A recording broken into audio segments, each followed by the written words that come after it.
Boa tarde a todos. Eu sou o Cacá Machado, professor do Instituto de Artes da Unicamp, Departamento de Música, né? E coordenador, junto com o professor Paulo Tiné, do Laboratório de Estudos da Música e do Som, o LENS. Eu vou compartilhar com vocês a tela aqui do site do LENS para eu falar por 30 segundos sobre o LENS e a gente já chegar aqui no assunto que nos interessa hoje concretamente. Estou esperando aqui compartilhar a tela, acho que já está aparecendo aqui para vocês, né? Então, o LENS é um laboratório que foi criado em 2019, é um laboratório muito recente, com a coordenação, como eu já disse, minha e do professor Paulo Tiné, e o objetivo do LENS é justamente a investigação da relação entre música e som, particularmente, mais recentemente também, com o grupo que está muito ligado às nossas pesquisas, aquilo que a gente vem chamando de cultura sonora, né? O LENS, ele tem uma parceria com, deixa eu colocar aqui para aparecer, com o LASSOM, que é o laboratório que o professor Manes coordena, colega de departamento, Laboratório de Acústica e Artes Sonoras, e também com um grupo de pesquisa do CNPq, coordenado pelo professor José Geraldo Vinci de Moraes, da USP, Departamento de História da USP, entre Memória e História da Música. Depois, para quem quiser conhecer o site do LENS, é o lens.iar.unicamp.br, e aqui a gente tem os pesquisadores e as nossas atividades do LENS. Esse grupo, né, que está organizando esses seminários, basicamente, Virginia Bessa, eu e Juliana agora, junto com o professor Zé Geraldo, do Departamento de História da USP, também estamos organizando um primeiro simpósio de cultura sonora para o ano que vem. Então, daqui a um pouco a gente vai ter notícias sobre isso. Sobre os seminários, é isso. Os seminários se iniciaram no ano passado, com a coordenação da professora Virginia Bessa, que é professora do programa de pós-graduação em música do Instituto de Artes da Unicamp, junto comigo. E a natureza desses seminários, eles variam entre seminários com os orientandos, pesquisadores do laboratório, então seminários mais restritos, e seminários mais amplos, com assuntos de pesquisas já consolidadas, que é o caso desse seminário, um seminário internacional, que a gente convidou a Juliana Pérez Gonzalez para coordenar, junto conosco, na realidade, organizar esse seminário, com esse giro de um pensamento, vamos dizer assim, na América Latina, sobre o som ou a cultura sonora. Então é isso, gente. Sérgio Spina, muito obrigado e prazer ter você aqui conosco. Eu vou passar a palavra agora para a Juliana, contar um pouco aqui sobre a organização e como ela concebeu esse seminário. E depois, Juliana, segue passando a palavra para você. Juliana, então... Obrigada, Cacá. Simplesmente falar que o seminário vai ser uma apresentação por mês, mais ou menos na terça semana do mês. A ideia foi convidar pessoas, pesquisadores da América Espanhola, que estão trabalhando assuntos que de uma ou outra forma têm alguma relevância para o Brasil, embora o Brasil não esteja necessariamente dentro da pesquisa do pesquisador.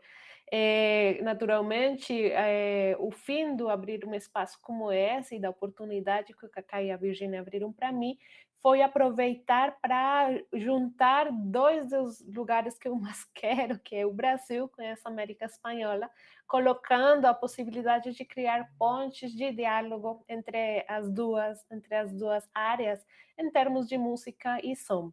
Então, assim como hoje começamos com o professor Sérgio Ospina, falando que um assunto que é transnacional, não só atinge uma área concreta, quanto, bom, enfim, vocês já vão escutar a apresentação dele. No mês seguinte, vamos estar com o Egberto Bermúdez, da Colômbia, que ele vai falar da escuta, da recepção que teve o grupo inglês dos Beatles na Colômbia, mas como um exemplo também do que aconteceu no restante do continente, através da discografia, como chegou essa discografia na Colômbia, usando algumas redes do mercado do disco latino-americano, e como grupos de rock na Colômbia, mas também em outros lugares do continente, escutaram aí essa música nova e o que fizeram com isso. Isso é setembro. Assim, em outubro vamos ter o casal Juan Francisco Sanz, Maria Antonieta Palacios, eles são da Venezuela e eles trabalham no século XIX, então já é outra época. Eles têm um trabalho muito interessante sobre repertório para piano tocado a quatro mãos. Então, eles vão trazer para a gente essa discussão que surge na Venezuela, mas que também, como vamos ver, não só acontece lá. Ela também cria pontes com o restante do continente. E para terminar, terminamos também no século XIX com José Manuel Izquierdo, do Chile, que ele traz a pergunta do que é uma mercadoria musical no século XIX. O que se comprava quando se comprava música? A partitura, enfim, tudo isso naquela época anterior à fonografia, ao disco e aos cilindros que hoje o Sérgio vai falar. Então, a ideia é trazer justamente pesquisas que estão trazendo perguntas talvez novas no meio e tentar então criar uma comunicação com o que aqui está acontecendo aqui no Brasil. Acho que é isso, todo mundo super convidado, como hoje é só clicar no link e participar então das nossas conversas. Então, hoje temos o professor Sérgio Spino, um amigo muito querido, colombiano, mas que estudou lá nos Estados Unidos. Ele é antropólogo de formação, depois ele fez um mestrado em História, depois foi lá para Cornell, né, para a Universidade de Cornell, para fazer musicologia. E hoje vai trazer um assunto muito interessante, baseado na pesquisa de doutorado dele, que trabalhou as expedições da Vitor pela América Latina. Então, Sérgio, um prazer. Prazer, Juliana, prazer, Cacá, Virgínia, todos vocês, muito, muito obrigado pelo convite. Eu vou compartilhar a minha apresentação. Me fala se está vendo isto tudo bem. Perdão. Dá para ver? Sim, Sérgio, está ótimo. Tudo. Ok, so, escuta acústica e a gravação mecânica em estúdios itinerantes ao começo do século XX. A gente vai estar falando principalmente de fonógrafos e gramofones ao começo do século XX, porém, eu vou começar um pouco antezinhos no Antigo Egito, somente para dar um exemplo ou para fazer uma ilustração de que o assunto do controle e a reprodução de sonido, especialmente a manipulação do som, começou muito, muito antes do que o fonógrafo, né? Estas estátuas lá, esta fotografia, são os colossos de Menon, em Egito. Isso de 09 é provavelmente o ano que um turista foi lá e pegou essa fotografia.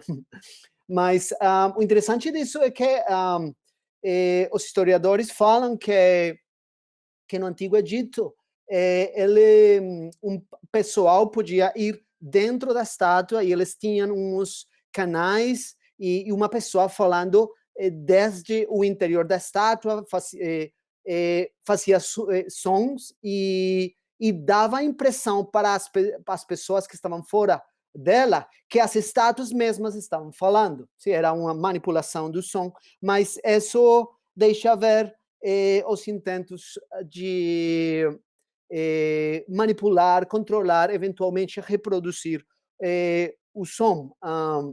E tem muitos exemplos disso. Eu quero... eu preciso stop aqui para mostrar agora, porque a gente não pode reproduzir o som.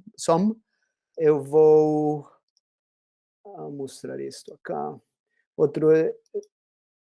Isto é uma coisa que chama a máquina falante de Wolfgang von Kempelen. Foi um cara que no final do século XVIII desenvolveu este aparelho que vocês vão ver no momento, e E é interessante, porque era um espetáculo público onde ele ia apresentar aparentemente um autômata, um robô, quase robô, que podia jogar ajedrez, chess. E finalmente, o jogador, o robô que jogava xadrez, era um fraude. Era somente uma pessoa que estava hidden, como escondida lá no outro aparelho, era um fraude. Mas antes de apresentar esse robô, ele tinha outra máquina, outro aparelho para apresentar o robô, e era esta Speaking Machine, ou máquina falante. E esse aparelho, sim era real. Ele desenvolveu por um sistema de válvulas e de ar comprido para criar sons. Dá para escutar um pouquinho disso e depois eu digo umas coisinhas mais sobre isso.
Bom, o interessante disso é que, para mim, é que não somente ele não somente como o engenhoso para criar a máquina, mas também para dirigir, in a way, a máquina.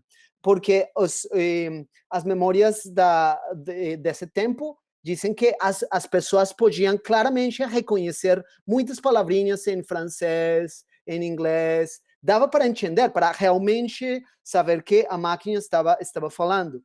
E depois, mas não somente tem uma história muito longe de aparelhos.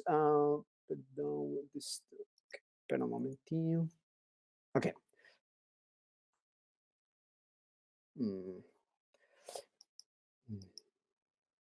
Eu preciso voltar aqui para a outra. Ok. ¿Estão vendo isto? Ok, estou.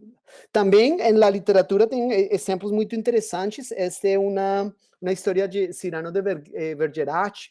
Ele tinha uma história que ele chamou A Voyage to the Moon, a viagem para a Luna, e é muito interessante porque nessa história ele está falando sobre livros. Isso é a final do século XVII.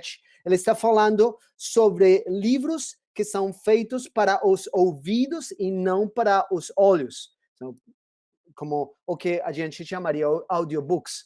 E realmente isso como que tem para mim uma ideia importante, e é que o fonógrafo realmente é somente uma etapa tardia em uma história muito longa de fonografia. Sim? Os intentos de controlar o som, especificamente de escrever o som, tem muito tempo, vem de muito tempo atrás, e realmente o que Edison fez finalmente quando ele inventou o fonógrafo foi como poner juntas muitos aparelhos e as funções de aparelhos pequeninos que eram funcionais em outras máquinas. Assim que, mesmo que muitas pessoas ficaram surpresas com a possibilidade de gravar e reproduzir o som, para muitas outras, especialmente as pessoas que vinham que estavam trabalhando em acústica e tudo isso, não foi realmente uma surpresa. Era uma coisa que esperava-se que ia acontecer.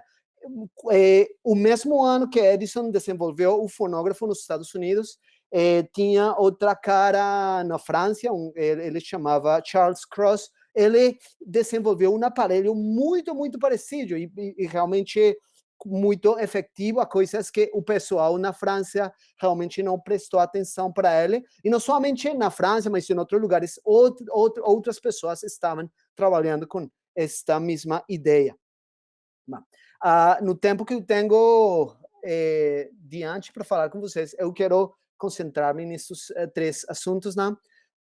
Uns assuntos gerais sobre o que era a gravação do som antes de 1925, depois, especialmente, o que aconteceu com as viagens da Victor Talking Machine pela América Latina, e finalmente, a ideia que eu estou desenvolvendo um pouco mais teoricamente sobre algo que eu chamo a escuta acústica. Mas em tudo isto, o caráter, os personagens principais são os especialistas em gravação, e especialmente aqueles que estavam trabalhando para a Victor Company. O fonógrafo ambulante, o que vocês podem ver lá na ilustração, foi uma zarzuela muito famosa ao final do século XIX. Ela se apresentou primeiro na Espanha e depois tive apresentações em outras partes do mundo. Eu encontrei muita. Esse se apresentou, por exemplo, em muitas funções em México, e era muito interessante porque isso foi como 1899, 1900, e era uma zarzuela que mostrava, por um lado, que o fonógrafo era um aparelho que estava começando a ser realmente parte da vida cotidiana, sim? Mas é interessante porque o drama da zarzuela tem que ver com a manipulação do som no fonógrafo, sim? E quando eles estavam apresentando a zarzuela ao vivo, eles precisavam ter uma máquina, um fonógrafo no cenário para demonstrar. Assim, que era uma zarzuela que era como uma apresentação sobre uma apresentação. E nesta época era precisamente o tempo em que realmente você tinha pessoal de distintas companhias que iam viajando pelo mundo fazendo gravações, mas também fazendo demonstrações do fonógrafo. E o último que é interessante desta zarzuela é que, como todas as zarzuelas, é uma tragédia, tragicomédia, porque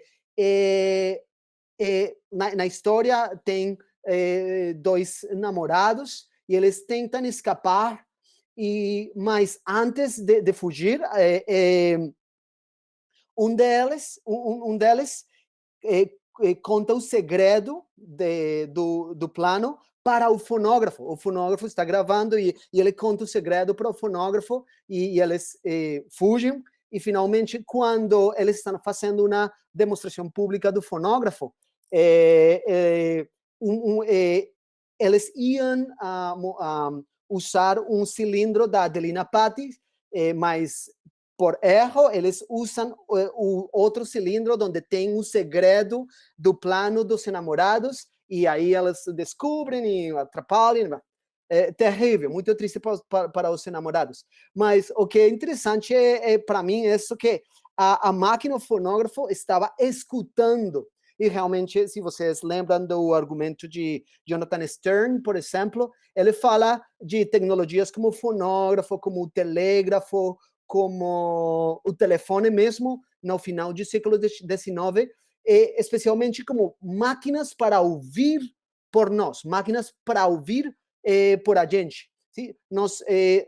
É muito fácil pensar do fonógrafo como uma máquina falante, e realmente a expressão máquina falante é muito comum na época, mas antes de ser máquinas falantes, essas são máquinas ouventes, sim? E o desenho tecnológico do fonógrafo, telégrafo, telefone, é realmente um desenho que desenvolveu seguindo o modelo, o exemplo do ouvido humano, sim?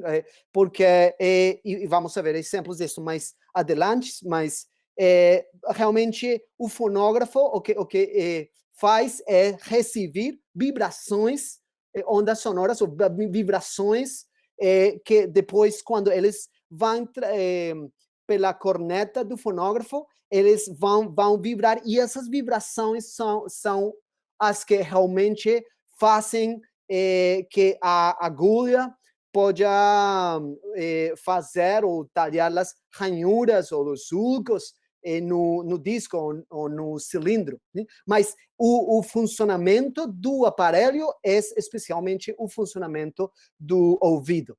E para mim isso é interessante porque quando eu vou falar mais adelante da ideia da escuta acústica, eu vou como transferir essa ideia da máquina estar escutando para os especialistas em gravação que também estão escutando e que aprenderam a escutar como a máquina estava escutando.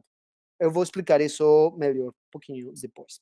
Ok, são umas coisas gerais sobre a gravação antes de 1925.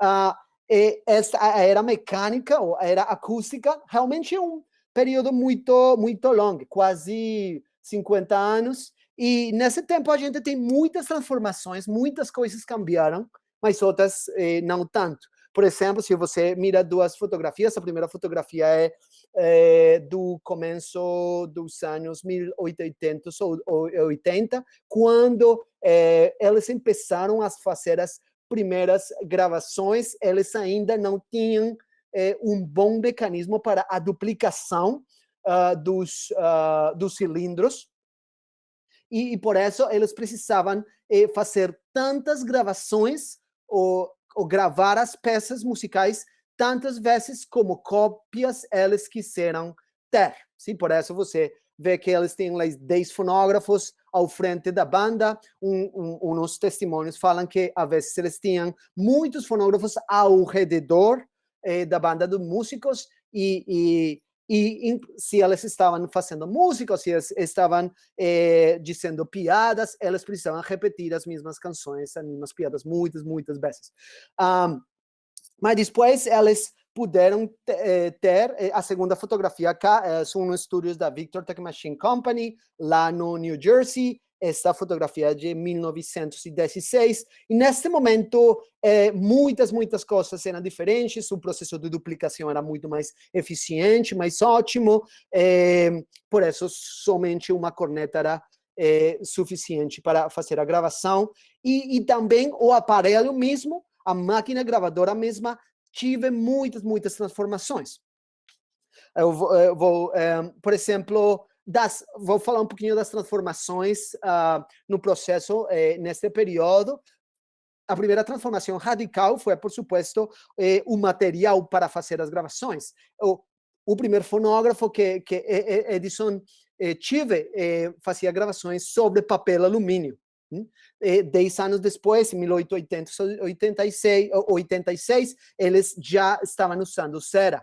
E nesse período, e por muito tempo depois, a maioria da cera que eles estavam usando para os cilindros e para depois os discos virgens, os discos que eles usavam para fazer as gravações, tinha muitos componentes, mas a maioria era cera, e essa cera, muita dela vinha do Brasil, era cera de carnaúba, do Nordeste do Brasil, uma economia extrativa lá. Depois do fonógrafo de Edison, as companhias desenvolveram novos aparelhos para otimizar algumas das funções do fonógrafo, especialmente uns pedales e ou motores para fazer que o cilindro ou tornamesa você sabe, girava com uma rotação muito mais estável. Tinha motores com resortes ou motores elétricos, Também, obviamente, usar discos em lugar de cilindros, muitas inovações no processo de duplicação. Era muito uma das razões pelas quais, finalmente, muitas companhias estavam usando discos e não cilindros, era porque era muito mais fácil gravar com os discos duplicar os discos que os cilindros. E também teve muitos câmbios mecânicos nas máquinas para melhorar a qualidade do som, e tem muitas pessoas que estavam como experimentando com as máquinas e melhorando a qualidade do som, e muitos dessas pessoas terminaram sendo indispensáveis para a companhia mesma, e depois muitos deles vão a viajar pelo mundo fazendo gravações. Bom, eu estava somente falando que muitas coisas tinham cambiado no processo, e a última ideia lá é que muitas dessas transformações no processo mecânico dos aparelhos realmente serviram para que as companhias de gravação tiveram mais competência entre elas, por um lado, mas também as melhoras no aparelho de gravação puso como estándares de qualidade muito mais altos e sofisticados que a gente não podia reproduzir nem ter quando eles faziam gravações em casa. Porque lembre que o fonógrafo original, o fonógrafo de Edison, com esse você podia escutar cilindros que já estavam gravados, mas você também podia fazer gravações na sua casa. Com um fonógrafo você podia escutar gravações e fazer gravações. Mas depois, com o gramofone de discos, você somente podia escutar as gravações e os discos que já tinham sido gravados pelas companhias. Por isso, tudo isso fez como uma separação radical entre os processos de produção dos discos e dos cilindros, e que as companhias tinham um monopólio da produção, e separar isso dos processos de consumo da música. Quando você tinha um fonógrafo, você podia produzir e consumir o que você fazia, mas depois as companhias lograram, pela sofisticação dos estándares de qualidade, separar isso e ter como monopólio do processo de produção. Mas outras coisas não cambiaram muito no processo, e o mais evidente disso é o caráter mecânico, o caráter acústico da operação toda. A força das vibrações era a energia mecânica primordial para o movimento das agulhas. Não tinha eletricidade nenhuma no processo. Algumas vezes eles usavam motores elétricos, mas somente para dar estabilidade ao torna-mesa. Mas a captura do som era feita somente por meios acústicos, somente por meios mecânicos. E tudo precisava ser feito em tempo real e ao mesmo tempo. E, portanto, a distribuição dos músicos no espaço do estúdio de gravação era uma questão vital. E, em geral, o que era mais importante para os especialistas em gravação era canalizar as ondas sonoras com rumo às cornetas de gravação. E aqui, esta fotografia, esta ilustração cá, você não tem muitas dessas, porque usualmente o equipo de gravação está escondido, hidden. Mas aqui eles fizeram esta gravação para o público, e você pode ver os distintos componentes lá. E o mais importante era canalizar as ondas, as vibrações, as ondas sonoras para as cornetas, e quando você chegava ao final delas, tinha uma coisa que eles chamavam a caixa de ressonância, e a caixa de ressonância, ao final da corneta, dentro dela tinha uma coisa chamada o diafragma. E o diafragma podia ser de vidro, de metal, de um material chamado mica também, e quando as vibrações do som iam pela corneta, elas chocavam com o diafragma, e a vibração do diafragma era o que realmente fazia que a agulha trazara fizera as ranhuras ou os sulcos no disco. Tudo esse processo era puramente mecânico. E aí, quando você tem que os especialistas em gravação faziam todo tipo de experimentações. Eles tinham muitos tipos diferentes de cornetas. Qual é outra palavrinha que, Juliana? Corneta, todos entendem a corneta? Estou falando de los horns. O funil é aquela outra palavra. Funil. Não sei qualquer das cornetas e funis. Também campanoa. Campanoa. Não conhecia, não. Ok. Eu vou seguir dizendo de corneta, mas você sabe que eu estou falando destas coisas aqui. E eles tinham cornetas de tamanhos diferentes, de formas diferentes. Eles também jogavam muito combinando os distintos caixas de ressonância, distintos diafragmas, dependendo dos músicos e os instrumentos que eles tinham no estúdio de gravação.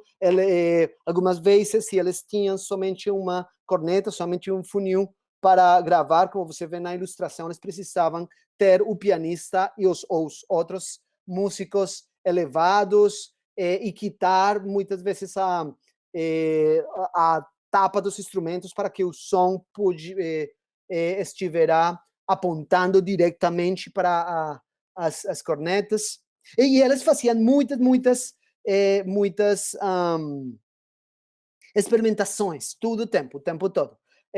Isso, por exemplo, é o que acontecia, o que a gente não podia ver uma vez as vibrações, as ondas sonoras vinham pela corneta, isso é o que acontecia lá.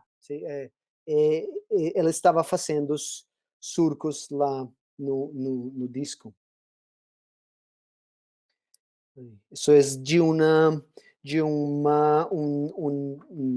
filme mudo de 1923 chamado The Immortal Voice, a voz imortal.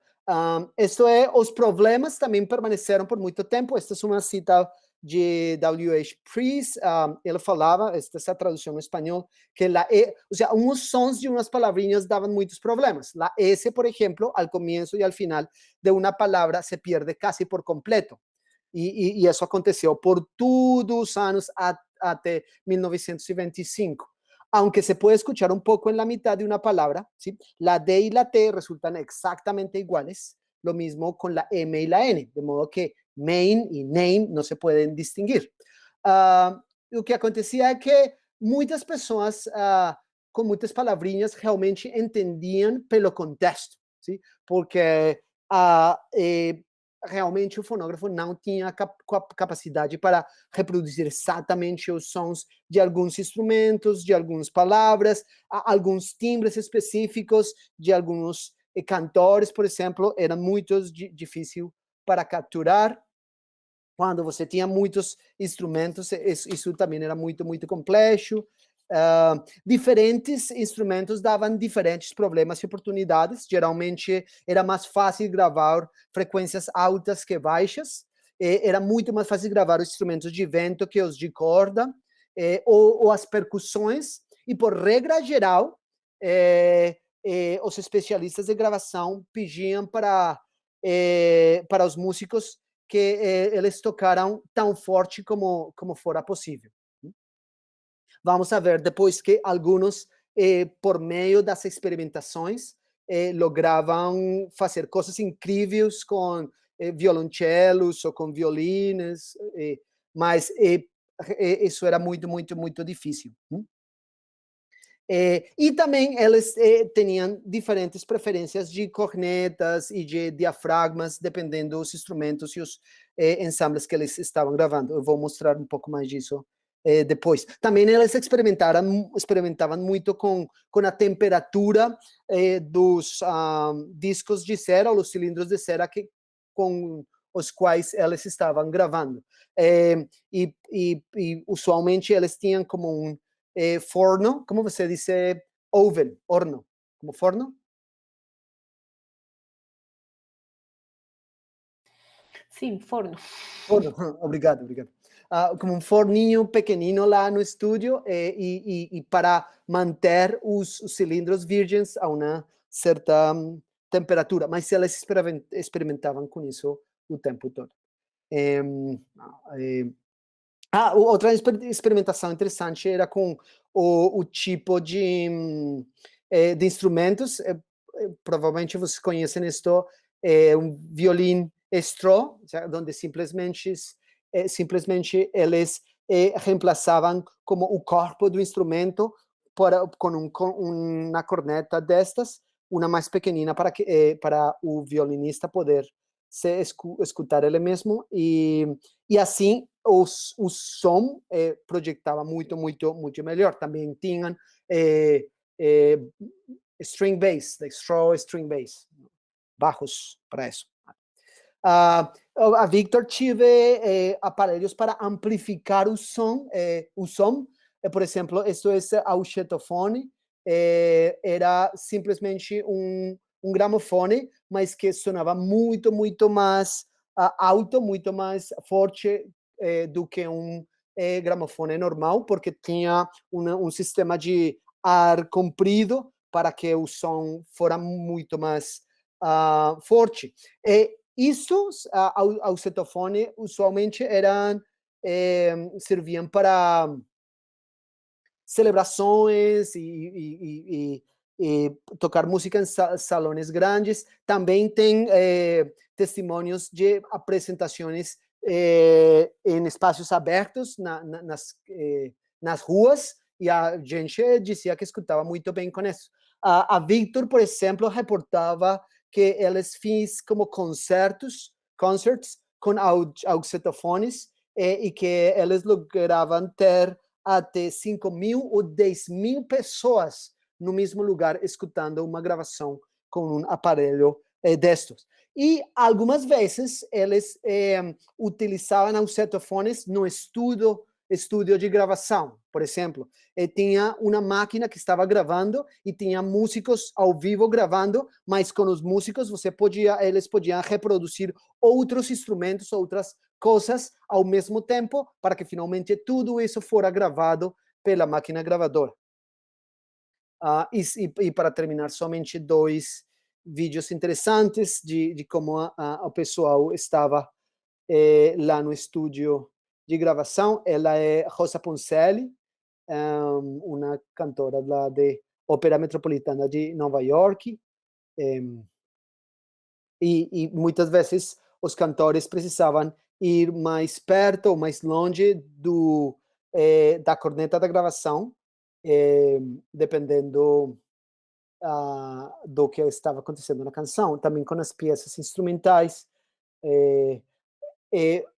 Você tem aí um violoncelo, mas ao lado você alcança a ver uma tuba, um trombone, não sei, trombone, uma tubas, porque realmente nessas gravações para as frequências baixas era muito comum reemplaçar violoncelos e os baixos, ou de double bass, com tubas e com trombones, porque o fonógrafo se podia capturar esses timbres e não os outros.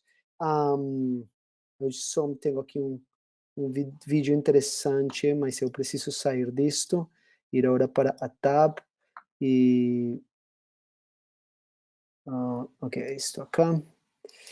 Isto é um filme para ver um pouco como era a gravação, mas é um filme muito depois. Sim, senhor.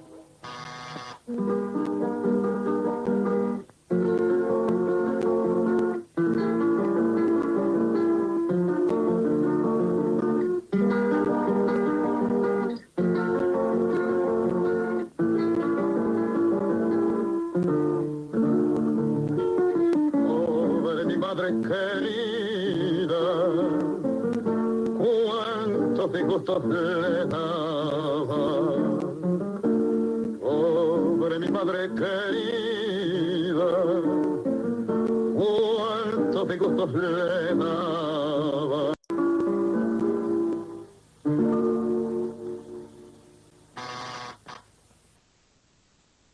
Muy bien, Bettinotti. Este triste saiu. É muito interessante, porque o especialista de gravação era somente essa pessoa lá de trás do equipo, de trás de uma janela, uma coisa assim, e a experiência deles usualmente era como enigmática. Ok, vamos entrar por isto. Você está entendendo tudo bem? Não mais intrusos? Ok. Aparentemente, tudo sob controle. Excelente. Sigamos. Agora, ok. Ok, não, a segunda parte, isto é os estúdios itinerantes. Não dá para falar em muito detalhe sobre isso, mas somente para dizer que nestes anos a Victor Talking Machine Company, o livro que eu vou publicar é especialmente sobre essas viagens da Victor. Eles fizeram, e o nome do livro vai ser, esqueci de dizer isso, Fonógrafos Ambulantes, ou Fonógrafos Itinerantes, pela Zarzuela. Eles fizeram mais de 20 viagens pela América Latina e o Caribe. Primeiro eles foram para o México em 1903, quando eles estavam provando a primeira máquina portátil que eles tiveram, e realmente essas expedições, a motivação para fazer essas expedições era ganhar mais ventas em outras partes do mundo, exportar os discos que eles tinham feito nos Estados Unidos, mas também era como um negócio que eles tinham lá com uma companhia britânica, The Gramophone Company, e eles se dividiram o mundo. E a Gramophone Company estava fazendo gravações pela Europa, Sudeste Asiático, e a Victor estava fazendo as gravações na América Latina. E por isso eles fizeram uma máquina portátil, e eles provaram isso primeiro em 1903, depois eles voltaram para o México em 1905, entre 1907 e 1908, eles foram para Rio de Janeiro e Buenos Aires, e também México e Cuba. Provavelmente esses foram os 4 países que eles visitaram mais.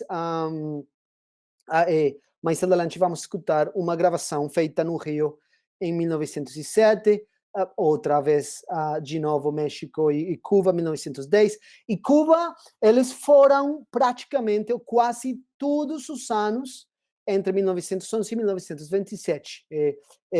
Era muito perto dos Estados Unidos, mas ainda parece que tinha muita demanda da música cubana nos Estados Unidos. Eles iam regularmente lá para fazer gravações.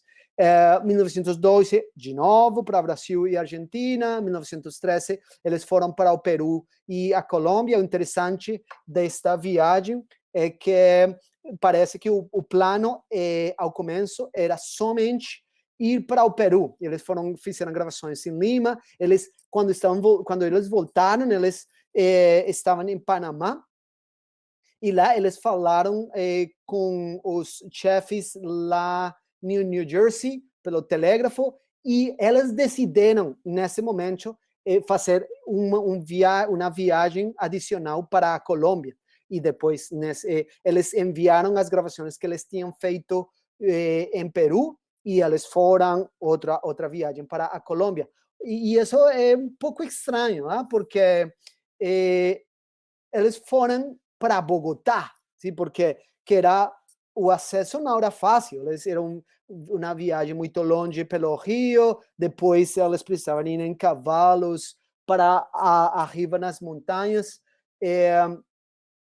Tivera sido muito, muito mais fácil fazer gravações em Cartagena ou Barranquilla, cidades na costa, mas eles não consideraram isso. Provavelmente porque, e isto também parece ser certo para outros lugares da América Latina, eles faziam gravações, a Victor fazia gravações especialmente nos lugares onde a companhia já tinha lojas de discos, porque isso ajudava para eles ter intermediários, e usualmente era o pessoal dessas lojas quem decidia quais músicos locais eles iam convidar para o estúdio de gravação. Depois, em 1914, eles foram para Cuba e Trindade e Tobago. E está de 1917, muito interessante, porque foi realmente uma expedição transnacional. Eles foram, primeiro, dos Estados Unidos, foram para Porto Rico, Venezuela, depois voltaram um momentinho para os Estados Unidos e foram para Sudamérica de novo, em Buenos Aires, e estando em Buenos Aires, eles receberam músicos de Uruguai, depois foram para Chile, depois para a Bolívia, em Bolívia eles foram para Lima, fizeram gravações em Arequipa também, eu acho, e depois em Guayaquil, depois voltaram para o Caribe, fizeram, estiveram em Colômbia, em Jamaica, eu acho que não, fizeram gravações, mas foi uma viagem de mais de 9 meses, quase um ano completo. Não, como 11 meses, perdão. Eles deixaram Nova York em dezembro de 1916 e eles voltaram para Nova York em novembro de 1917. Eles gravaram quase 1000 peças musicais e de outras coisas nessa viagem. Muitas coisas aconteceram. A gente não tem tempo para falar de tudo isso, mas especialmente as bitácoras, não sei como é a palavrinha para isso em português, como os diários de viagem, tem muitas informações para esta viagem. Dá para escutar uma coisa que eles gravaram em novembro de 1907 no Rio. Mas eu preciso voltar aqui de novo para isto. Muito obrigado com a Juliana Pérez, ela me deu este arquivo para comprar.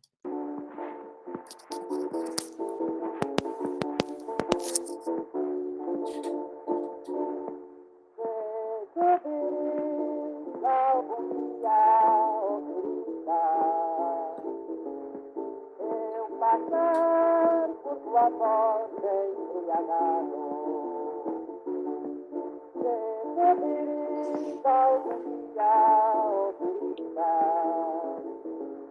eu passar por tua porta embriagado. Eu vou deixar lá. Vou ter um pouquinho.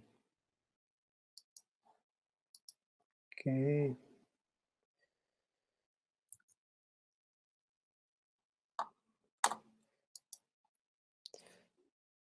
Eu não vou mostrar. Ok, finalmente, os personagens que gravavam, eles, a gente os chamava, eles na época, especialistas de gravação. Eu chamo eles também scouts de gravação, porque as companhias tinham tinham somente um personagem que era um talent scout. Um talent scout era o personagem que ia procurando artistas para gravar, mas quando os especialistas de gravação iam para as viagens internacionais, eles não somente eram especialistas de gravação, eles também eram talent scouts e além de muitas outras coisas que eles precisavam fazer. Eles tinham muitos roles e eles estavam improvisando muitas funções. Por isso eu chamo eles scouts de gravação. E aqui vocês têm somente 2 deles, Charles Salhouse e George Cheney, norte-americanos, porque eles foram dos scouts, provavelmente quem viajaram mais na década de 1910. Eles foram por muitos lugares da América Latina, eles foram os que fizeram esta expedição comprida de 1917, eles foram também uma expedição pela Coreia, China e Japão, viajaram muito. E quando eles viajavam, eles tinham livros como estes, onde eles escreviam, principalmente os artistas que eles estavam gravando, mas muitas vezes eles também escreviam ou registravam coisas que aconteciam durante as viagens, problemas que eles tinham, praticavam coisas muito interessantes. Este Charles Alhouse tinha como linhas, em espanhol a gente diz planas, onde ele estava praticando coisas em espanhol, como verbos ou frases que ele precisava falar muito seguido para o pessoal na América Latina, problemas, como que algumas vezes tinham que gravar muito tarde, que os músicos não estudavam, não tenho aqui uma ilustração disso, mas, por exemplo, eles registraram problemas com os músicos borrachos, bêbados, eles tiveram músicos bêbados em Guayaquil, em Equador, na viagem de 1917, e eles escreviam tudo isso. Eles escreviam coisas quanto pagavam para os músicos e assim. Mas primordialmente eles tinham listas dos músicos, das canções ou das peças musicais que eles estavam gravando, e umas anotações técnicas sobre o aparelho. Eu vou falar disso no momento. Uma coisa interessante é que eles precisavam, estou aqui, I was there, é um testemunho de um cara que conheceu 2 scouts da Victor em Peru, e ele escreveu sobre a experiência com eles. E algo interessante é que quando esta pessoa fala disso, é claro que os scouts, onde eles iam, eles precisavam improvisar um estúdio de gravação, mas eles tentavam, ao começo, ter as mesmas condições que eles tinham nos estúdios de gravação em New Jersey. As oficinas e os estúdios principais da Victor Talking Machine Company estavam na cidade de Camden, em New Jersey. E uma coisa que eles faziam em New Jersey, e que também os scouts faziam durante as viagens, era separar o lugar de gravação em 2 locações. Tinha um lugar com, como vocês assistiram no vídeo, eles tinham um quarto para os músicos tocar e tinham um quarto diferente onde eles tinham a máquina gravadora. E usualmente nos estúdios de Nova York e de New Jersey, eles tinham um muro, like a wall, um muro, e a corneta, o funil de gravação, atravessava o muro. Por isso é que os músicos e as pessoas quase nunca podiam ver a máquina de gravação, e por isso é que quase nunca você vê a máquina de gravação nas fotografias, porque sempre estava como escondida lá, era uma coisa como de mistério, sim? Eles diziam que o mistério era porque eles tinham muitas técnicas segredas e que eles não queriam que as outras companhias de gravação aprenderam esses segredos, mas realmente era como o Mago de Oz. O segredo era que não tinha segredo, sim? Mas eles precisavam ter esta aura de misticismo para dar como uma sensação de profundidade, ou uma coisa assim, para a operação.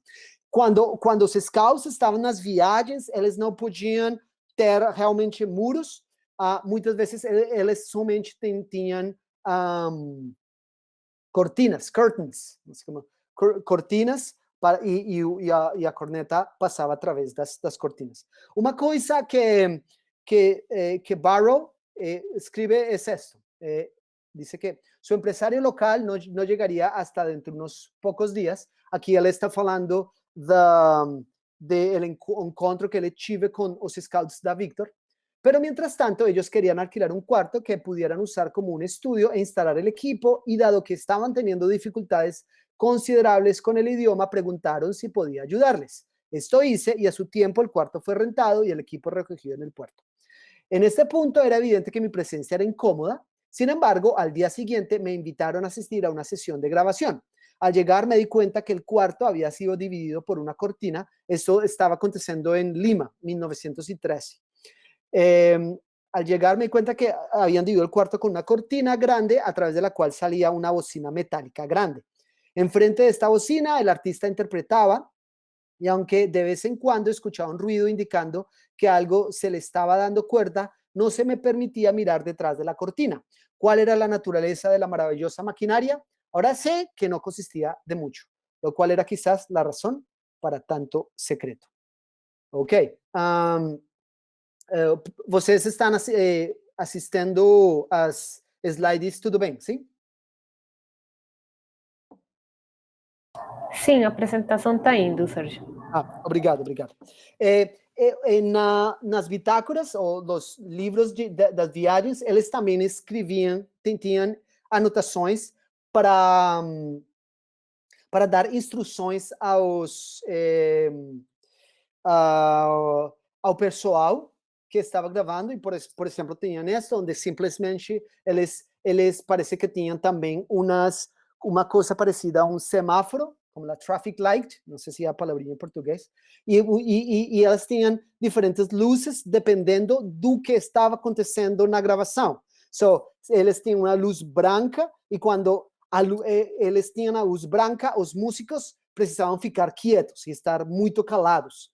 Depois, eles tinham uma luz verde, e com a luz verde, o músico sabia que ele precisava começar a tocar, a cantar, ou qualquer coisa que ele precisava fazer. Depois, tinha uma luz lacre, e quando a luz lacre, ou a luz como vermelha, era uma indicação que eles precisavam terminar logo, pronto, mas não imediatamente. Sim? E depois, quando não tinha nenhuma luz, eles precisavam terminar como for, porque o tempo, normalmente eles tinham entre 2 e 3 minutos pela gravação, o tempo tinha acabado. E por isso é que quando você escuta cuidadosamente muitas dessas gravações, você vê que muitas vezes eles improvisavam coisas ao final, ou se eles terminavam muito cedo, eles precisavam tocar alguma coisa mais, ou fazer to clap, fazer coisinhas para completar o espaço no disco. Essencialmente, muitas das páginas nesses livros são como este. Sim, elas têm muitas anotações sobre os compositores, os intérpretes. Depois, a companhia fazia anotações em cima sobre quando essas as matrizes se tornavam em discos, mas o que é muito interessante é que também eles tinham anotações sobre os aparelhos que eles estavam usando para fazer as gravações.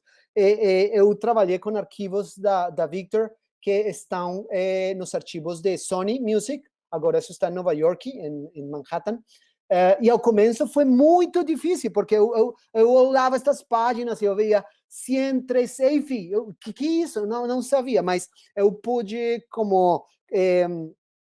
comparar e ver documentação da companhia de muitos anos antes, e eu pude descobrir que essas eram anotações específicas sobre os objetos que eles estavam usando durante cada gravação.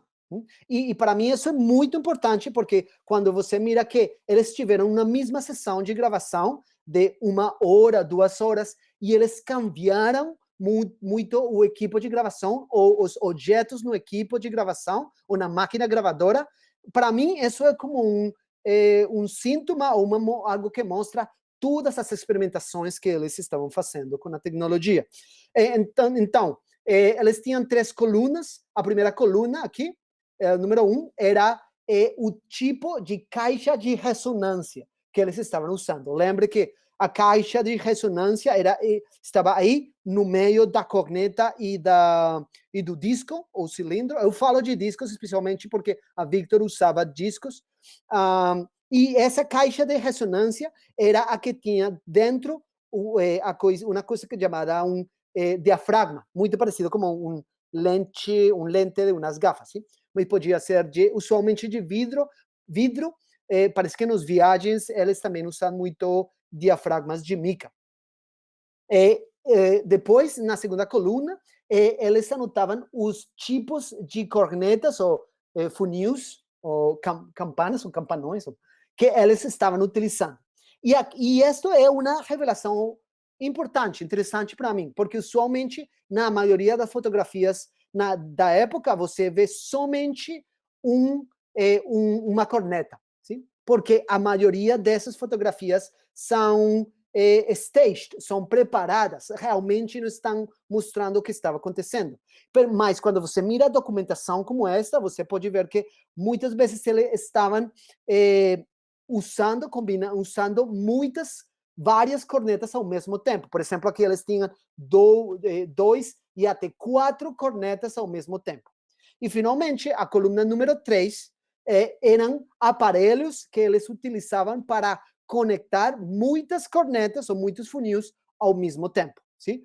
Aqui, por exemplo, você vê que em um destes orifícios, destes holes, eles tinham uma corneta conectada, no outro outra corneta, só já tinham duas cornetas, e depois, ao final, onde tinha somente um orifício, lá eles tinham a caixa de ressonância. Assim que eles podiam conectar muitas cornetas ao mesmo tempo, mesmo que eles tiveram ao final somente uma caixa de ressonância, porque ao final tinha que ser somente um diafragma e uma agulha para conectar no disco.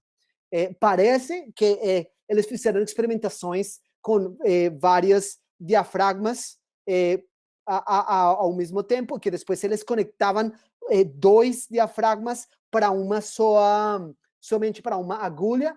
Isso era muito difícil e elas não faziam muito, mas parece que isso foi parte das experimentações. Esses também outros drawings e coisinhas que eles ponham lá nas bitácoras. Por exemplo, este é um plano lá de uma gravação, isto foi publicado depois, e você pode ver que eles tinham 2 cornetas ao mesmo tempo, A e B, e que isto é uma orquestra sinfônica, e que os instrumentos estavam distribuídos no estúdio de gravação, dependendo da força das suas vibrações para serem capturados pela tecnologia. E também eles tinham formas segundo como eles conectaram as cornetas, para fazer que a señal de signal da señal fora mais forte de uns instrumentos finalmente no disco. Já lembra, coisas como multitracking, isso era impossível. Tudo finalmente chegava pela mesma agulha. Mas se eles ubicavam diferente a corneta, eles podiam intencionalmente fazer que uns sons sonaram mais forte ou menos forte no resultado final, ao final. Este outro plano, quando Fred Geisberg, ele era um empregado da Gramophone Company, foi para os estúdios da Victor nos Estados Unidos, e uma coisa interessante é que aqui eles tinham 3 cornetas conectadas ao mesmo tempo, e uma coisa que ele falou é que ele ficou surpreso porque os músicos não estavam tão squeezed, como tão apegados. Né? Normalmente, quando vocês veem as fotografias e as histórias do fonógrafo, usualmente falam que os músicos tinham que estar muito perto uns dos outros para que o som pudesse ser capturado pela tecnologia. Não sempre irá o caso. Aqui você pode ver, eles estavam com muito espaço entre si, porque tinham conectados muitas coisas ao mesmo tempo. Somente 2 exemplos aqui, rapidamente, das experimentações. Isto é uma gravação que eles fizeram em 1913, em Bogotá. E se você mira com cuidado esta página aqui, você vê que eles gravaram 10 peças musicais com o mesmo grupo musical, mas nas primeiras 4 eles estavam mudando os objetos do equipo de gravação o tempo todo. ¿Sí? Era como experimentando. E quando eles chegaram depois da quarta peça, eles encontraram finalmente a combinação, como a reunião de objetos que eles queriam, e depois eles continuaram usando os mesmos. Para mim, é uma mostra da forma que eles estavam experimentando com a tecnologia. Não dá para escutar, isso é um exemplo, mas eu vou rapidinho, eu vou mostrar outra coisa depois.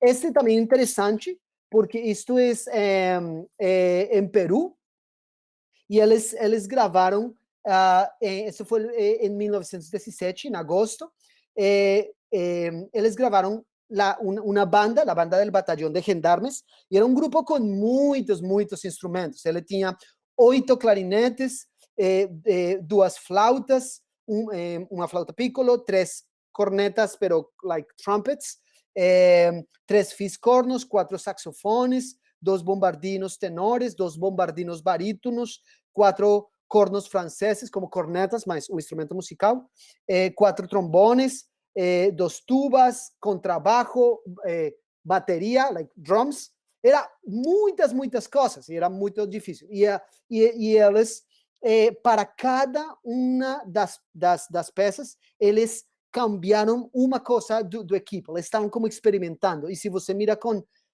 atenção lá, a maioria, os números lá, 17, 70, 100, são o tipo de funis ou cornetas que eles estavam usando. A 70, a 17, eram cornetas ou funis grandes, que usualmente utilizavam para instrumentos de vento. A 11,5 eram usualmente as cornetas que eles utilizavam para frequências altas e para cantores e para as vozes. Assim mesmo que eles estavam combinando muitos tipos diferentes de cornetas, porque eles tinham muitos tipos diferentes de instrumentos, e eles lograram algo incrível para mim, apesar de o difícil que era a tecnologia na época. E vamos escutar somente um pouquinho antes uma canção, parece que se chama Los Aires. E o que é interessante é que, para mim, é que eles fazem muitas das coisas que normalmente os especialistas de gravação não faziam. Sim? Eles têm percussões, eles têm matizes, como nuances de expressividade, umas vezes mais forte, outras vezes menos forte. E isso é incrível, isso não se fazia muito na época. Eu preciso ir aqui para o Google Chrome para vocês poderem escutar isso. Eu vou terminar prontinho. Onde está isto? Esta. Ah, não. Esta.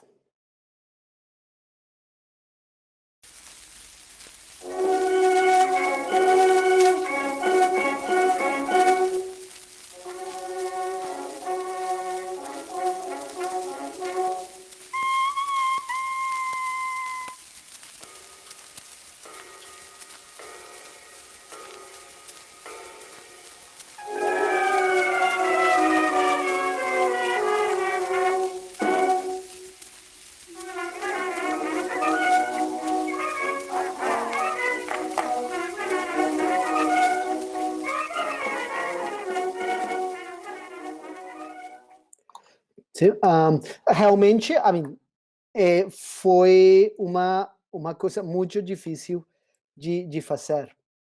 E eles fizeram. Ok. Para cá.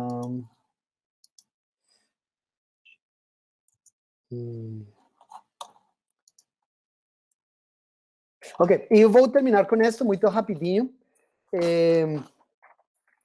Obrigado pela paciência. Quando você lê as coisas que tem muitas pessoal aqui nos Estados Unidos escreve sobre a era acústica, sobre esses anos, é muito repetitiva a ideia de que a tecnologia de gravação acústica era imovível, que você não, que a imobilidade da tecnologia, que você que não dava para ir de um lugar para outro, e que a tecnologia era muito rudimentária, que que não servia para muitas coisas e que somente quando, depois de 1925, eles tiveram gravações elétricas. Nesse momento, a indústria despegou. Mas eu acho, pela minha pesquisa, que isso não é certo, que realmente eles podiam, eles trocavam e jogavam muito com as possibilidades da tecnologia, la levavam de um lado para outro, e que realmente era, em termos da qualidade do som, era o melhor que eles podiam ter nesse momento. E o que eu acho interessante é que, para mim, tem uma correlação entre a história da tecnologia, a história do desenvolvimento técnico dos objetos e dos aparelhos, uma correlação entre essa história e a história da sofisticação da nossa percepção. Eu quero dizer, a maneira em que os nossos sentidos recebem, percebem, assimilam o som e as coisas que olhamos, sim? Para ficar muito claro com essa correlação, eu tenho um exemplo aqui recente, eu acho que todos vocês conhecem estas películas. Quando a gente era criança, quando eu era criança, eu lembro a primeira vez que eu via o filme de Terminator. Ele tem uma cena onde Terminator se quita o seu olho, e o seu olho cai para o sink, para a pia, como chama isso? A pia. E para mim era muito real. Era como realmente o ator tinha quitado seu olho, sim? Mas quando você assiste a mesma cena agora, 20 anos depois, é muito claro que isso não é real, porque os efeitos especiais têm se sofisticado muito, mesmo quando, se você assiste de novo uma das películas clássicas de Superman e você vê Superman volando, é muito óbvio que um truquinho lá, que não, isso não está acontecendo, porque os efeitos especiais, mesmo que os efeitos especiais são mais sofisticados e melhores, a nossa percepção é muito mais demandante. Eu acho que o mesmo estava acontecendo na era acústica, lá. A tecnologia de gravação mecânica e, inclusive, o cinema mudo se tornaram obsoletas, ou tecnologias velhas, somente depois que elas tiveram a gravação elétrica e o cinema falado. Sim? Antes disso, era os estándares de qualidade, de high definition, mais altos que eles podiam ter. Isso para os ouvintes, mas eu acho que o mesmo estava acontecendo com os especialistas em gravação, sim? Mais do que qualquer outro sentido, a audição, a escuta, era o recurso mais útil para os especialistas em gravação. Eles olhavam cuidadosamente muitas coisas, eles olhavam, por exemplo, a reunião dos objetos no equipo de gravação, as posições do personal no estúdio, eles olhavam incluso as ranhuras, os sulcos nos discos, mas as rotinas mais importantes do seu trabalho as faziam ao ouvido. Então, dada a excepcionalidade do relacionamento com o som, os especialistas em gravação da era mecânica desenvolveram formas particulares de escutar, focadas especialmente na maneira em que o som era capturado e reproduzido pela tecnologia, e não pensando muito na musicalidade das interpretações. Em outras palavras, eles estavam como escutando como o fonógrafo escutava.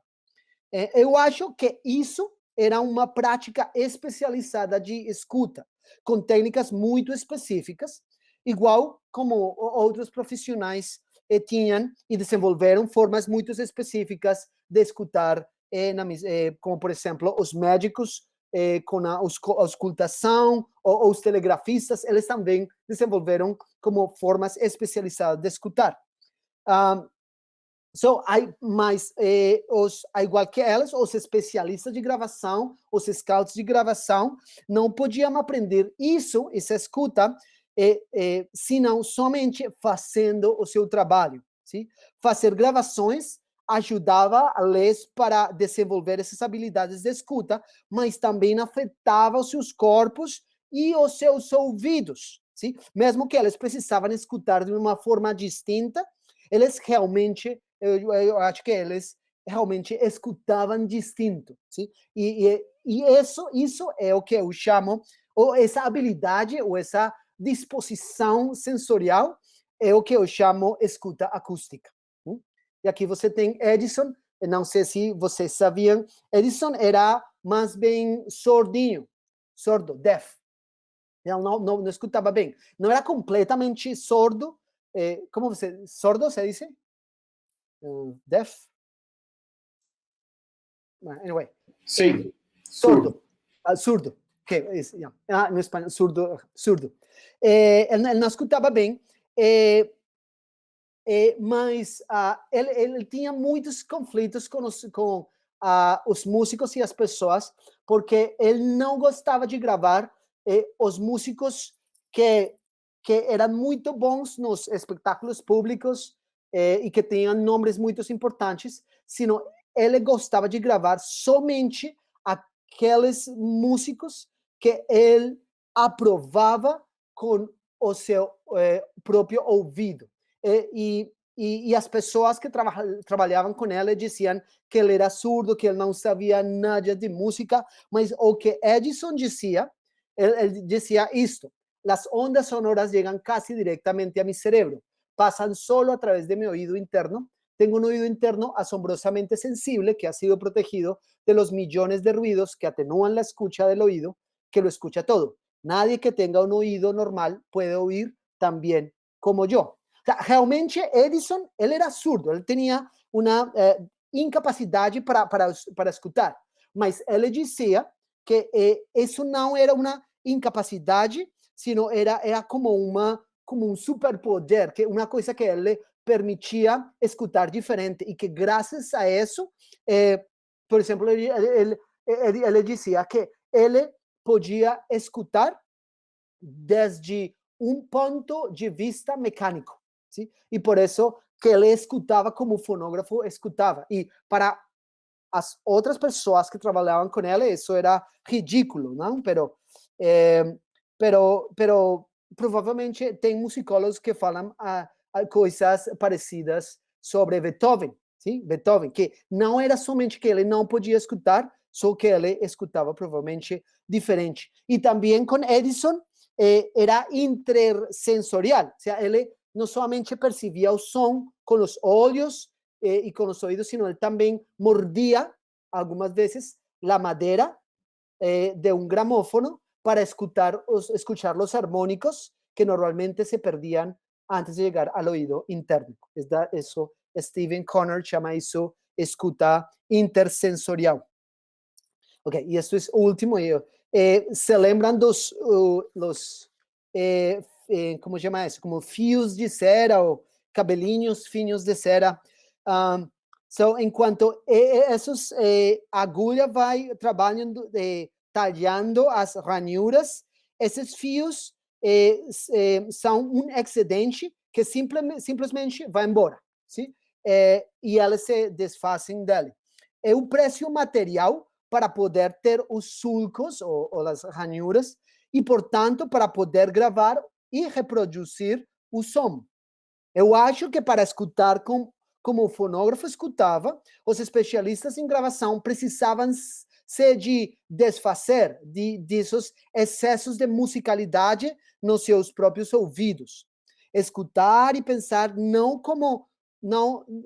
eles precisavam escutar e pensar não no som como ele estava sendo produzido pelos músicos, senão como antecipar como esse som ia ser capturado e reproduzido eventualmente pelas máquinas. Era uma questão de filtrar o som, escutar os instrumentos segundo a sua ubicação, respeito das cornetas, achar os câmbios em timbre, priorizar o volume mais do que a expressividade, por exemplo, mas filtrar é uma disposição natural dos nossos ouvidos como seres humanos. A gente faz isso o tempo todo, só que os especialistas o faziam segundo as propriedades do equipo mecânico que eles manipulavam. Assim que, finalmente, eu acho que provavelmente esses fios, os cabelinhos lá de cera, eram, para mim, vestígios efêmeros do seu conhecimento tácito e da sua experiência. E isso era tudo. Muito obrigado.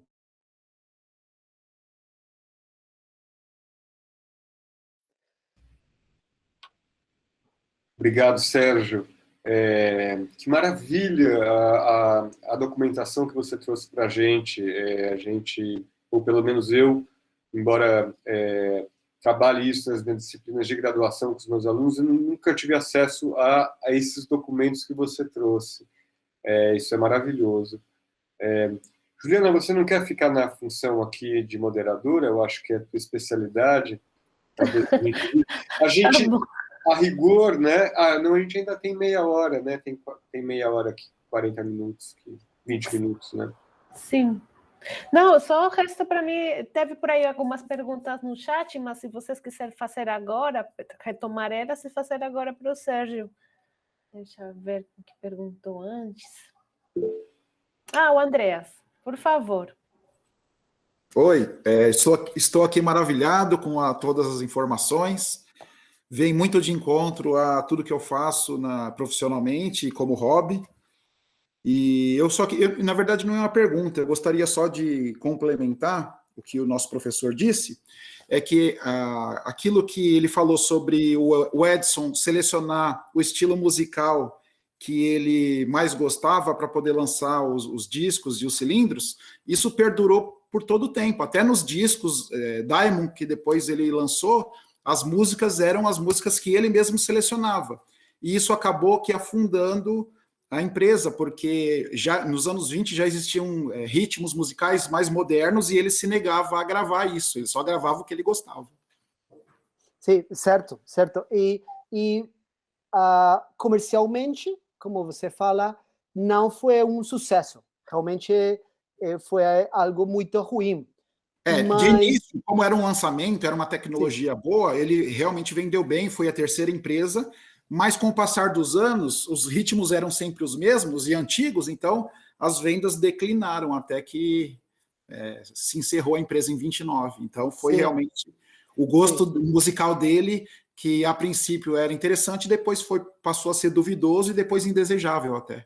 Sim, mas o que parece é que em termos da qualidade do som, os aparelhos do Edison eram realmente melhores dos aparelhos da Victor e das outras companhias. Mas eu não tenho dúvidas disso. Sim. É verdade. A qualidade sonora, sim, o estilo musical que não. Sim, não, e porque realmente o que Victor logrou foi como posicionar, como estabelecer a marca, o brand, sim?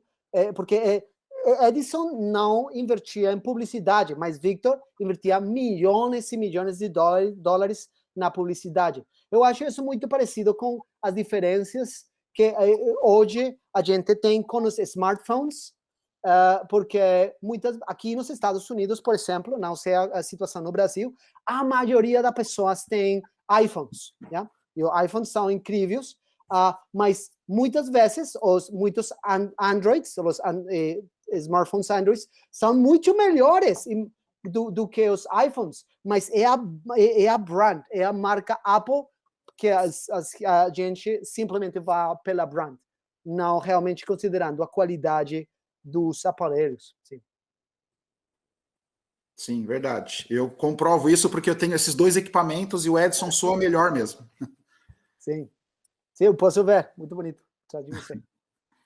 Não, eu digo até o tocador de discos, né? Sim, não, eu posso ver lá. Os fonógrafos não, tem uma qualidade moderada, mas assim, quando ele lançou os discos Diamond, a qualidade realmente é muito superior a qualquer outra marca de discos, né? Sim. Obrigado. O Sérgio diz que ele consegue ver porque ele está vendo lá nas suas costas, Ah, André. tá, tô vendo aqui. Ah, sim, É literal.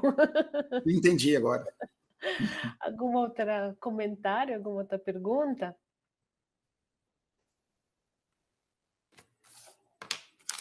Eu queria chamar a atenção o comentário do Kaká, que diz que ele não teve oportunidade de ver esse tipo de documentação, e é que eu acho que realmente dos maiores aportes do trabalho do Sérgio é justamente trazer essa documentação, porque até hoje ninguém teve acesso a esses arquivos. E aí eu queria perguntar para o Sérgio como foi aí essa faena para conseguir que a Sony abrisse seu arquivo, porque quando a gente tem acesso a gravadoras que já não estão em funcionamento, assim, tipo a Edison do Rio de Janeiro, que estão no Moreira Salles, no arquivo, já se entende que é uma documentação histórica. Mas outra coisa, quando o arquivo ainda pertence à companhia, e mais quando é uma companhia comercial, como o poder da Sony. Então, eu queria saber um pouco mais aí do como foi chegar nesses documentos. Sim, eu era estudante na Cornell nesse tempo, e uma coisa incrível foi que eu pude falar com algumas das pessoas que têm feito pesquisa com isto antes e ler os trabalhos deles, o trabalho de Pekka Grunow, Richard Spotswood, Dick Spotswood, que faz as discografias, Susanna Schmidt-Horning, e muitos deles tinham histórias, eles tinham histórias desta documentação que existia em algum lado, mas ninguém tinha tido acesso a ela. Finalmente eu conheci um personagem incrível, o nome dele é David Subert, ele é o coordenador da coleção da Universidade de Califórnia em Santa Bárbara.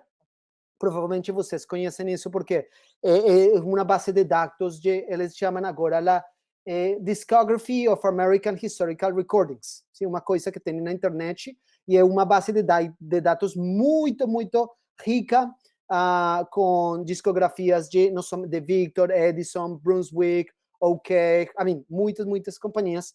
E eu falei com ele, e ele me falou, eu acho que a gente tem uns scans dos livros da bitácora, mas eu estava em Nova York, assim que eu consegui um grant e eu fui para a Califórnia e eram scans das páginas da bitácora. Mas eles não podiam e não podem ainda pôr isso público porque isso tem como direitos corporativos, sim? A Victor, eu estou falando da Victor Talking Machine Company, depois em 1928, a Radio Corporation of America, RCA, ele comprou a Victor e isso se voltou RCA Victor. Depois, General Electric comprou a companhia, depois BMI comprou a companhia. Isso tem passado por muitas mãos corporativas. Finalmente, Sony, agora Sony Music, é o dono dos arquivos, e não somente dos arquivos, é o dono como dos direitos musicais sobre as gravações históricas e qualquer coisa que a Victor fez nesse tempo. E então, o que eu fiz, eu tive que fazer muito lobby com o pessoal do arquivo de Sony em Manhattan, mas por meio da Universidade de Califórnia, eu fui para lá, eles me deram umas cartas de recomendação, e eles me deram um tempo, pouquinho, lá com eu tive os livros mesmos, eu peguei muitas fotografias deles, e já depois eu estive trabalhando com isso mais em detalhe. Mas é triste porque muitas coisas do arquivo da Victor, eles botaram, eles desfaceram, eles deixaram embora, não? Assim, porque eles não, eles somente estão guardando a documentação que eles podem precisar. Por exemplo, se eles vão subir muitas dessas gravações, eles podem subir para Spotify, eles precisam ter essa documentação para isso. Mas agora, realmente, no arquivo, eles somente têm estas bitácoras de gravação, não somente das viagens, eles também têm as bitácoras de gravação de tudo o que eles fizeram nos estúdios de Nova York e de New Jersey. E tem também uma coisa incrível, que é algo que eles chamam de Blue History Cards, como as cartinhas azuis, que são como biografias, como a vida de cada disco. Eles têm uma tarjetinha onde eles escreviam o que ia acontecendo com cada disco, quando eles o lançaram pela primeira vez, quando eles depois o lançaram de novo, quantas cópias eles venderam em certo tempo. Sim.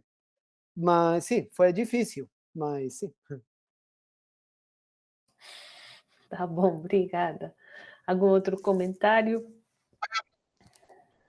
Hola a todos. Fernando, bienvenido. Puedes hablar en español. Fernando es de la Fonoteca Nacional de México. Muchas Fernando. gracias, Sergio. Bueno, felicidades. Tengo una pregunta. ¿Tienes alguna fuente que muestre cuánto invirtió en publicidad la Víctor?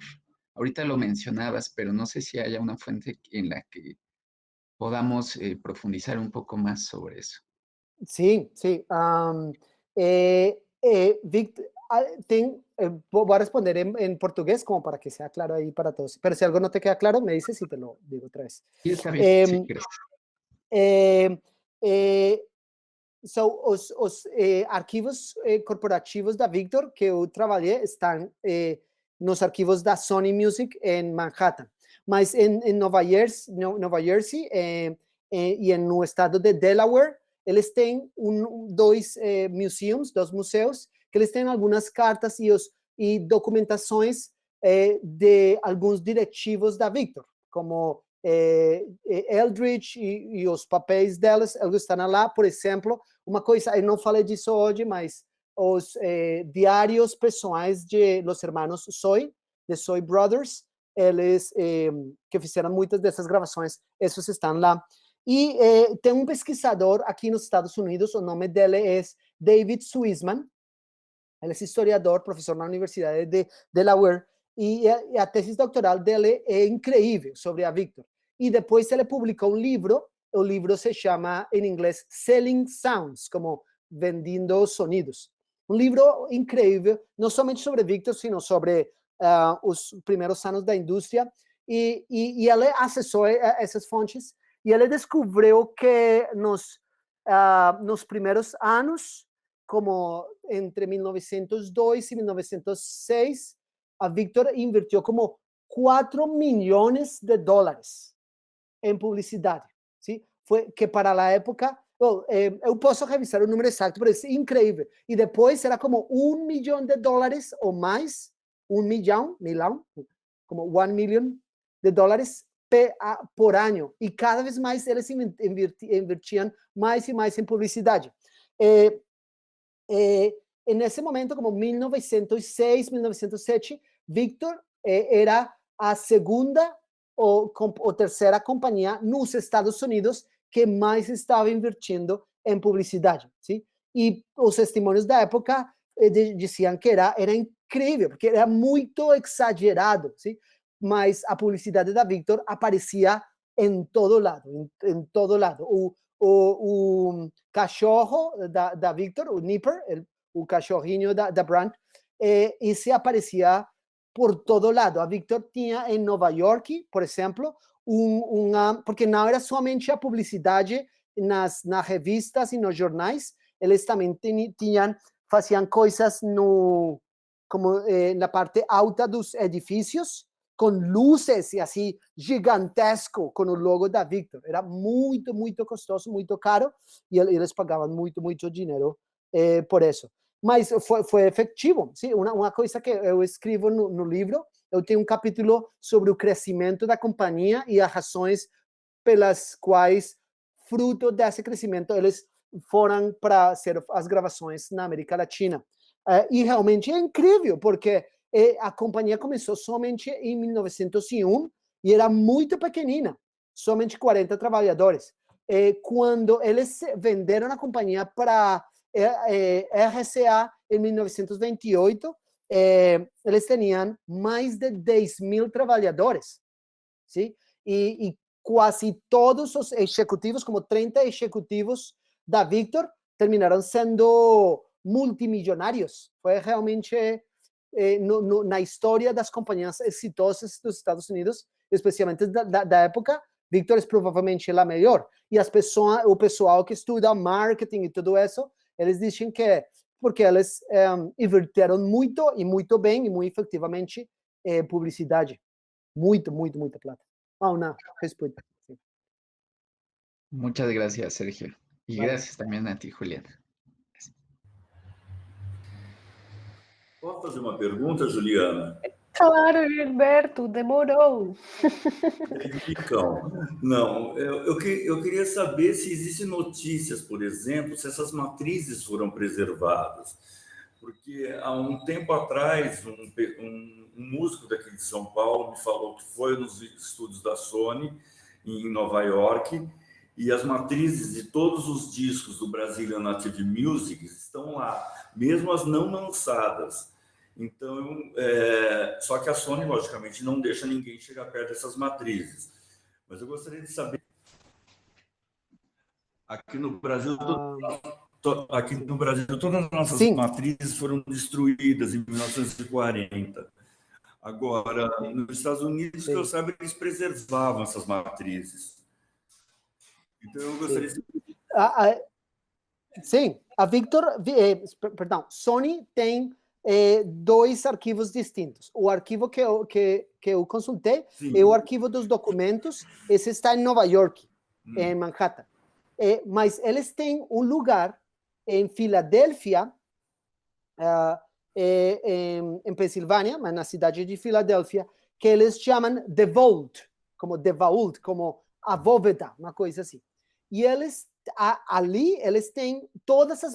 Não as matrizes, mas eles têm as matrizes metálicas. ¿Sí? Lembra que quando eles estavam fazendo as duplicações dos discos, primeiro eles gravavam o disco num disco de cera. ¿Sí? Eles pegavam esse disco de cera para a fábrica de discos nos Estados Unidos e o primeiro que eles faziam era